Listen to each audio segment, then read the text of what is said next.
అని ఇలా చాలా బాధ వ్యక్తం చేస్తాడు. ధర్మరాజు ఇదంతా మనం బ్యాగ్ సర్దుకోవాలి అని చెప్పడానికి సైన్స్ ఇవన్నీ అని చెప్పి వాళ్ళు అప్పుడు తెలుసు కదా ముగింపు, దాని పేరు మహాప్రస్థానం. అది కూడా నేను చదివా. ఇది భాగవతం తెలుగులో చదివా, అదేమో ఇంగ్లీష్లో మహాభారతం చదివా. చాలా బాగుంటుంది. ఎక్సలెంట్, ఎక్స్ట్రాడినరీ, ఎక్సైట్మెంట్ ఇవన్నీ ఉంటాయి అందులో.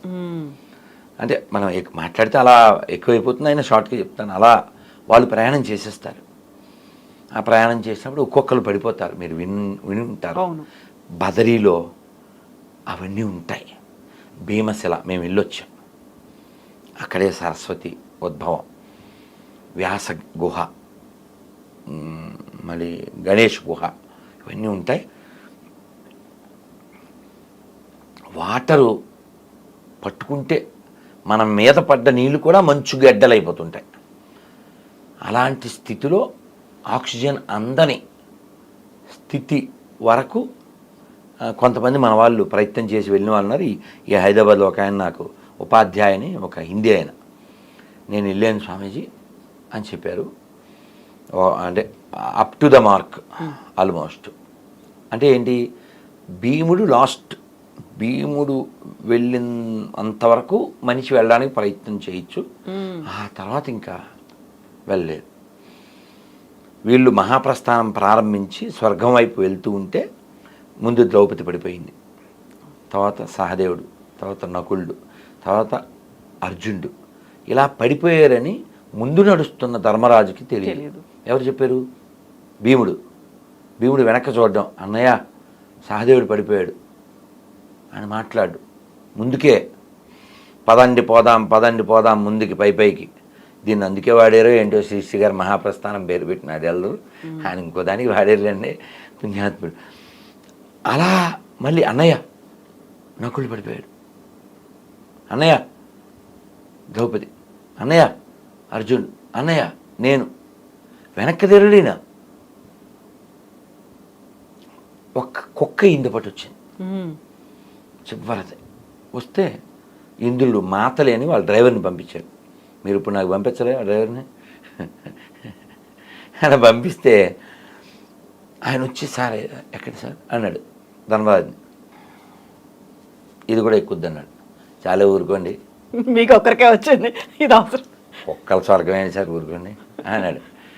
అంటే ధర్మరాజు చెప్పాడు, నా భార్య సోదరులు ఎవరు నాతో రాలే, ఇదొక్కటి నన్ను నమ్మి నాతో పాటు వచ్చింది, సో ఈ షుడ్ ఎలా అన్నాడు. లేదు సార్ నాట్ అలౌడ్ అన్నాడు. అయితే నేను రానన్నాడు. ఏమన్నా బుర్ర ఉందా సార్ మీకు, కుక్క కోసం స్వర్గం వదులుతాడు ఏంటి సార్ ఎవడైనాను అని ఇంద్రుడు వచ్చి చెప్పాడు. అదంతా నాకు తెలియదు, నా పేరు ధర్మరాజు, ఇంకా ఉపకారం ఉంది, దీనికోసం ఏదో అనుభవించాలి అని ధర్మాన్ని నేను విడిచిపెట్టినాను అంటే స్టబాన్ అని నిలబడ్డాడు ఆయన. అప్పుడు ఈ కుక్క ఎవరు? ధర్మరాజు, యముడు. ఆయన చాలా సంతోషం, ఆయన నువ్వు నా పేరు కలిగి ఉన్నావు, ఆ ధర్మబుద్ధి ఇంకా ఉందా లేదా, ఏమన్నా ఎరవేస్తే వెళ్ళిపోతావా అని అనుకున్నా. I'm proud of you my son, వెళ్ళినాయన అని చెప్పి, రాజా ధ్రువంతే నరకం అని శాస్త్రం. రాజు, a king must visit hell అమ్మ, అది రూలు. ఏ రాజు అయినా నరకానికి వెళ్ళి రావాల్సిందే, ఎందుకంటే ఏదో విధంగా దోషం జరిగి తీరుతుంది, ఈ మస్ట్ విజిట్. అలా ధర్మరాజు కూడా అలా నరకాన్ని విజిట్ చేసి మళ్ళీ వస్తాడు. సో ఇదంతా ఎందుకంటే ధర్మం పట్టుకోవాలి, ధర్మాన్ని విడిచిపెట్టకూడదు. దేనికోసమైనా ధర్మాన్ని విడిచిపెట్టకూడదు. ధర్మం కోసం దేన్నైనా విడిచిపెట్టు, దేనికోసం ధర్మాన్ని విడిచిపెట్టు. ఇలా భాగవతంలో ఈ ద్వారక ప్రస్తావన వస్తుంది. మరి మీరు అడిగేసారు చాలా క్వశ్చన్లు కదా, మరి అందుకని చెప్తున్నా. వాళ్ళంతా ఏమైపోయారు, ఇది కదా క్వశ్చన్. అవును, అసలు అలా మునిగిపోతుంటే కృష్ణుడు ఏం చేశాడు? అసలు చెప్పింది ఆయన, అడిగాడు సముద్రుని. అక్కడ ప్రాబ్లం వచ్చింది కదా మధురలో, వాళ్ళందరూ ఇబ్బందులు పడుతున్నారు. వాడిని కంసుని వధించాడు, వాళ్ళ తాతగారిని సీట్లో కూర్చోబెట్టాడు. తర్వాత కూడా ప్రాబ్లమ్స్ ఉన్నాయి. సరే ఈ ప్రాబ్లమ్స్ లేకుండా సముద్ర మధ్యంలో నాకు స్థలం కావాలని అడిగాడు. సముద్రుడు స్థలం ఇచ్చాడు. బెట్ ద్వారకా అంట. బెట్ అంటే గిఫ్ట్, అవును. Gifted land. మరి గిఫ్ట్ కొంతకాలం వాడుకున్నాడు. విశ్వకర్మని పిలిచి అందమైన సుందర నగరాన్ని నిర్మించారు. అద్భుతమైన నగరం, చాలా ఆర్గనైజ్డ్, సిస్టమాటిక్. మరి స్వామి వెళ్ళిపోతున్నారు. ఇప్పుడు దాని పని లేదు. వీళ్ళందరూ కూడా దేవతలు ఎవరైతే స్వామితో వచ్చారో వాళ్ళందరూ కూడా వెనక్కి వెళ్ళిపోవాలి. ఇప్పుడు వాళ్ళని ఎవరు సమాప్తి చేస్తారు? ఏదో రీజన్ కావాలి. అందుకని కృష్ణుడు కొడుకుల్లో ఒక ఆయన సాంబుడు. సాంబుడు అంటే జాంబవతి కొడుకు. అతను ఏం చేశాడు? ఒక ఆడపిల్ల వేషం వేసుకుని నాదుడు వాళ్ళు సప్తర్షులు వస్తే ఫ్రెండ్స్తో పాటు ఏమండి అంటే వాళ్ళే ఊరికి అల్లరే ఆడపిల్ల వేషం అతను వేసి ఒకడు భర్తలాగా మా ఆవిడండి 8వ నెలండి ఎవరు పుడతారు ఇలా. వాళ్ళకి తెలీదా? వాళ్ళకి కోపం వచ్చింది. ఎరా వేషాలు వేస్తున్నారా, వీడి కడుపున మొసలం పుడుతుంది అన్నారు. వాళ్ళకి భయం వేసింది. తాతగారి దగ్గరికి వెళ్ళి చెప్పారు. భీష్ముడి దగ్గరకో లేకపోతే ఉగ్రసేనుడి దగ్గర. మొత్తానికి వాళ్ళు నాయన దాన్ని సముద్రం దగ్గర అరగదీయిందిరా అని చెప్పారు. ఒక పెద్ద బండలా అది పుట్టింది. అరగదీసి ఆ నొరగంతా అది ఒక పెద్ద పెద్ద దుబ్బు అంటాం కదా, అలాంటివిగా తయారైంది. ఏమో మొక్క మిగిలింది, పడేశారు. అది ఉదయం చేప మింగిందంట. ఆ చేప ఎవడికో దొరికింది ఒకడికి. వాడు దాన్ని పొట్ట కోసాడు. ఇది బాగుంది కదా అని బాణానికి పెట్టుకున్నాడు. ఇవన్నీ ముందస్తు ఏర్పాట్లు, బ్యాగ్ సర్దుకున్నట్టు. వీళ్ళు ఆడ కూర్చుని కృష్ణుడి ఈ వంశీకులు రిలాక్స్డ్గా ఉన్నారు. మాట పెరిగింది అంతే. వాళ్ళని ఎవరు చంపకూడదు, ఇంకోళ్ళ చేతిలో చావకూడదు. వాళ్ళంతా దేవతలు కాబట్టి వాళ్ళ కథను ముగించాలిగా. వాళ్ళు కొట్టుకు చచ్చారు. అందుకే చూడండి, యాదవ వంశంలో ముసలు వచ్చి వాళ్ళు కొట్టుకు చచ్చారా అంటుంటారు. మరి వెనక్కి వెళ్ళాలి. వాళ్ళు నగరమేమో లోపలికి వెళ్ళాలి, వీళ్ళేమో పైకి వెళ్ళాలి. కృష్ణుడు వైకుంఠానికి వెళ్ళాలి. సో వచ్చిన ఏదైతే పర్పస్ ఉందో అది ఫుల్ఫిల్ అయిపోయింది. అయితే ఇక్కడ మీరు ఇంకొక మాట అన్నారు. ఇదంతా జరిగిన తర్వాత పరిసమాప్తి అయిపోయింది, అవతారం మళ్ళీ స్వధామానికి వెళ్ళిపోయాడు అనుకున్న తర్వాత అర్జునుడు కృష్ణుడి భార్యలను తీసుకొని వస్తూ ఉన్నాడు. అందులో రాధ ఉండదు కదా. రాధని ప్రాణంగా ప్రేమించాడు, అంతకు మించి అనుకున్నాడు.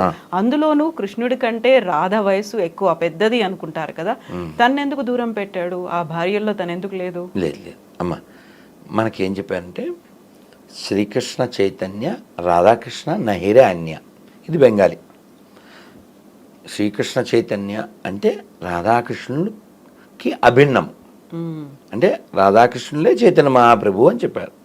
రాధారాణి అంటే ఆహ్లాదిని శక్తి అంటారు.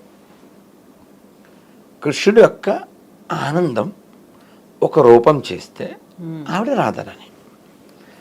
కాబట్టి రాధారాణి కృష్ణుడు వేరు కాదు.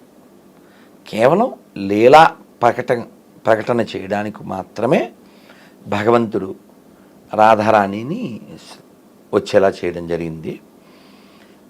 ఈ లీలా ప్రకటన ఇది అర్థం చేసుకోవడానికి మనకి కాస్త మెచ్యూరిటీ ఉండాలి. పైన చూస్తే అపరాధం చేస్తాం. అందుకని మనం షడ్గోస్వాములు రచించిన సాహిత్యాన్ని చదవాలి. చాలా శ్రద్ధగా, చాలా వినయంగా, భౌతికమైన భావనతో కాకుండా అప్పుడు మనం కూడా ప్యూరిఫై అవుతాం. అంతేగాని ఏదో క్యాజువల్గా అలా డిస్కస్ చేయడానికి లేదు. అందుకే బృందావనంలో ఎవరంటే వాళ్ళు అడుగు పెట్టలేరు. మేము ఇస్కాన్లో జాయిన్ అయ్యాక 4 ఏళ్ల తర్వాత బృందావనం వెళ్తాను అని అనుకోలేదు. ఏదో అన్ని సిటీల్లాగే అది ఒకటి కాదు, గ్యారంటీగా చెప్తాను. చాలామందికి జరిగింది. నేను వెళ్ళగలను అనుకుని నువ్వు ఆగ్రా దాకా వెళ్ళగలవు, మహా అయితే మధుర దాకా వెళ్ళగలరు. గర్వం చేత వెళ్తే మాత్రం Radharani not allowed you to బృందావనంలో అడుగు పెట్టలేవు. ఎందుకని తప్త కాంచన గౌరాంగి రాధే బృందావనేశ్వరి వృషభానుసుతే దేవి ప్రణమామి హరిప్రియే. రాధే బృందావనేశ్వరి అంటే బృందావనానికి అధిపతి ఎవరంటే రాధారాణి. అలాగే మీరు మాట అన్నారు, రాధారాణి కృష్ణుడి కంటే పెద్దది అని. మేము ఈ డౌట్స్ అన్నీ ఒక 25 ఏళ్ల క్రితమే మా గురువుగారిని అడిగాం. అంటే జనసామాన్యంలో ఉన్నవి కదా ఇవన్నీ. కృష్ణుడి మీద రాధారాణి నెల 15 రోజులు చిన్నది. వృషభాను మహారాజుకి ఒక కమలంలో ఒక సరస్సులో ఆవిడ దొరికింది. మన సీతాదేవి ఎలా అయితే జనక మహారాజు దొరికిందో అలాగా ఆవిడ పుట్టిన తర్వాత దొరికిన తర్వాత ఉయ్యాల్లో వేశారు, కళ్ళు తెరవలేదు ఆవిడ. వాళ్ళు చాలా అయ్యో ఈ ముద్దులు మూటగట్టే పసిపాప కళ్ళు తెరవలేదని. తర్వాత యశోదామాయి నందమహారాజు ఈ వృషభాను మహారాజు యొక్క ఇంటికి వచ్చారు చిన్ని కృష్ణుని తీసుకొని. కృష్ణుడు ఆడుతూ వెళ్ళి ఆ ఉయ్యాలను పట్టుకున్నాడు. కృష్ణుడు ఎప్పుడైతే ఆ ఉయ్యాల పట్టుకుని నిలబడ్డాడో అప్పుడు ఆవిడ కళ్ళు తెరిచింది. అంటే కృష్ణుని మాత్రమే చూస్తుంది. సీతాదేవి గురించి చెప్తూ సింహాచల శాస్త్రి గారు గొప్ప హరికథకులు వారు అంటారు, సీతాదేవికి రాముడు ఒక్కడే తెలుసు, మనకు రాముడు తప్ప అన్నీ తెలుసు అంటారు. అలాగా రాధారాణి కృష్ణుడికి అభిన్నం, కేవలం ఆనందం, ఆహ్లాదిని శక్తి. భగవంతుడికి 3 శక్తులు ఉంటాయి. అంతరంగ శక్తి అంటే రాధారాణి, బాహ్య శక్తి అంటే ఈ భౌతిక ప్రపంచం. మనం అందరం కూడా భగవంతుడి యొక్క న్యూట్రల్, అంటే మనకు ఒక ఇచ్చే ఉంది. మనం ఇటు ఉండొచ్చు అటు ఉండొచ్చు, అటైనా ఉండొచ్చు ఇటైనా ఉండొచ్చు. ఇటు అటు కాదు, ఇటు కానీ అటు కానీ ఉండొచ్చు ఒకవైపు. అది గోన గన్నారెడ్డిలాగా ఆడా ఉంటా ఏడా ఉంటానని అనడం కుదరదు. మనకు ఒక స్వతంత్రం ఉంది జీవులకి. ఆ స్వతంత్రాన్ని మనం సరిగా ఉపయోగిస్తే భగవంతుడి వైపు ఉంటాం, మనం మిస్యూజ్ చేస్తే భౌతిక ప్రపంచంలో ఉంటాం. ఆ చాయిస్ మనది. కాబట్టి బుద్ధిమంతుడైన వాడు శాస్త్రాలు చదవడం ద్వారా, వినడం ద్వారా, గురువుని ఆశ్రయించడం ద్వారా, మళ్ళీ పుట్టకుండా ఉండడం ఎలా ఈ ప్లాన్ చేస్తాడు. ఇక్కడ ఉండటం కుదరదు కదా. చాలా బాగుంది స్టూడియో, చాలా బాగుంది కారు, చాలా బాగుంది ఇల్లు, కానీ ఇవన్నీ అశాశ్వతం. యదృశ్యం తన్నశ్యం. మొన్న మధ్య మీకు గుర్తుందా టర్కీలో 34 అంతస్తుల బిల్డింగ్ ఓనర్ 17 సెకండ్లో బెగరైపోయాడు. ఎందుకు? భూకంపం. మీకు గుర్తుందా ఒక 15 ఏళ్ల క్రితం కర్నూలులో వరదలు వచ్చింది, మొత్తం ముంచెత్తింది. కర్నూలు సిటీలోకి వరద రావడం ఏంటి? బ్రహ్మంగారు ఎప్పుడో అయిపోయారు, వచ్చేసింది. కర్నూలు జిల్లాలో చాలా నష్టం జరిగింది. ఆ ఫోటోలు కొన్ని చూస్తే చాలా బాధగా ఉంటాయి. 40 ఎకరాల ఆసామి మట్టి బురద అంటుకున్న బ్లడ్ తింటున్నాడు. ఏం చేయాలి? కాబట్టి ఎప్పుడు ఇలా ఉంటాను అని ఎప్పుడు అనుకోకూడదు. ఇది ఒకటి చెప్తాను, తర్వాత మీరు అడుగుదురు. అర్జునుడు తీసుకొస్తున్నారు కదా, ఆ తీసుకొస్తున్నప్పుడు తను ఇలా ఫెయిల్ అయ్యాడు. మరి అదేంటి, వాళ్ళు రక్షించబడాలిగా. ఇది కూడా మీ ప్రశ్నేగా. ఇప్పుడు ఆ ద్వారకలో ఉన్న వాళ్ళ విషయం మీకు చెప్పాను. వాళ్ళకి వికెట్ చేయాలి. వికెట్ చేయాలంటే ఏదో వికెట్ పట్టుకుని కొట్టుకోవాలి, వాళ్ళని ఇంకోటి చంపకూడదు, వాళ్ళని వాళ్ళే కొట్టుకోవాలి కదా. అక్కడే సమాప్తం. ప్రోగ్రామ్ వైండప్ చేయాలి. ఇక పెద్ద ఆయన వెళ్ళిపోతున్నారు, ఇంకా మిగిలిన రావాలి, అక్కడ వెళ్ళిపోవాలి కదా ముందు ఏర్పాట్లు. సో కాబట్టి అక్కడ రీజన్ కావాలి, ఆ రీజన్ కోసం మొసలం, తద్వారా అది వైండప్. మరి వీళ్ళెవరు? ఇప్పుడు తెలిసి తెలియక సరిగా చదవక ఈ వాట్సాప్ యూనివర్సిటీ బ్యాచ్లు తయారయ్యి కృష్ణుడు 16,000 మందిని చేసుకున్నాడు, అనిందేవుడు ఇలా ఏదో వాగుతూ ఉంటారు. రామచంద్రమూర్తి వనవాసం చేస్తున్నప్పుడు ఆయన చాలా అందగాడు కదా. అందగాడమ్మా మా రాముడు ఎంతటి అందగాడమ్మా, ఆజానుబాహుడమ్మా అరవింద నేత్రుడమ్మా, కోదండరాముడమ్మా కారుణ్యధాముడమ్మా, సీతమ్మ నిలచిన గోపన్న కొలచిన భక్తులు తలచెడి శ్రీరాముడు, శంఖ చక్రధారుడు అదిగో గౌతమి ఇదిగో భద్రాద్రి, రామదాసు నిర్మించిన ఆలయం. అంతగాడు కాబట్టే పుంసాం మోహన రూపాయ పుణ్యశ్లోకాయ మంగళం. పుంసాం మోహన రూపాయ అంటే పురుషులు కూడా ఆకర్షించే అంత అందగాడు. ఇంత అందగాడైన రాముణ్ణి మేము సేవించాలి, ఆయనతో పాటు ఉండి అని ఋషులు కోరుకున్నారు. సీతాదేవి ఉంది, ఇప్పుడు నియమం ఏకపత్ని వ్రతం, నేను మళ్ళీ వస్తా, వచ్చినప్పుడు మీరందరూ నాకు పత్నులై మీరు సేవిద్దురు అన్నాడు. సో ఆ ఋషులందరూ గోపికలుగా వచ్చారు. వాళ్ళందరూ ఓ కారణం ఉండాలి కాబట్టి నరకుడి చేత బంధింపబడ్డారు. వాళ్ళంతా కృష్ణుని కోరుకున్నారు. ఏదో వాడి పేరేంటండి, అలెగ్జాండరో లేకపోతే తైమూరో లేకపోతే ఈ బ్యాచ్ ఉన్నారే తొగ్లక్కో, ఇలాంటి వాళ్ళు ఎత్తుకొచ్చేసి అలాంటి కార్యక్రమం కాదు అది. వాళ్ళు కోరుకున్నారు మేము కృష్ణుడిని తప్ప ఇంకెవరిని వివాహం ఆడము అని. వాళ్ళందరికీ 16,108 మంది మొత్తం భార్యలు. ఈ 16,000 మందికి 16,100 మందికి ఆయన ప్యాలెస్లు కట్టించాడు.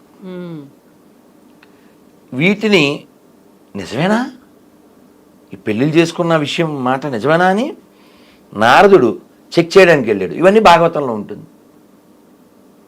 నువ్వు భాగవతాన్ని విశ్వసిస్తే నీ యూనివర్సిటీ తెలివితేటలు ఏం వాడకుండా జస్ట్ యాక్సెప్ట్ ఇట్. అలా ఈ ఋషులందరూ ఆయన భార్యలుగా ఉండి భగవంతుడి సాంగత్యాన్ని పొంది భగవంతుడు ఇంకా వైకుంఠానికి వెళ్ళిపోయాడు. వాళ్ళు కూడా వాళ్ళ స్వస్థలాలకు వెళ్ళిపోవాలి. మరి ఏదో విధంగా ప్యాకప్ అయిపోవాలి. అర్జునుడి మహాప్రస్థానం ఆయన వెళ్ళిపోవాలి. సో వీళ్ళందరూ ఈ ఆటవికుల ద్వారా లాక్కెళ్ళిపోయారు. లాక్కి వెళ్ళిపోతే ఇది కూడా చెప్పాలి, ద్వారక దగ్గర గోపీ తలాబ్ అని ఉంటుంది. మేము వెళ్తూ ఉండి ఈ తిలకం పెట్టుకుంటామే అక్కడే దొరుకుతుంది. ఇప్పటికీ మామూలుగా 20-30 రూపాయలు ఇంత మొక్క ఉండేది, అక్కడ ఇంత దొరికేస్తుంది 20 రూపాయలకి. అది చెప్తున్నా, చాలా స్వచ్ఛంగా.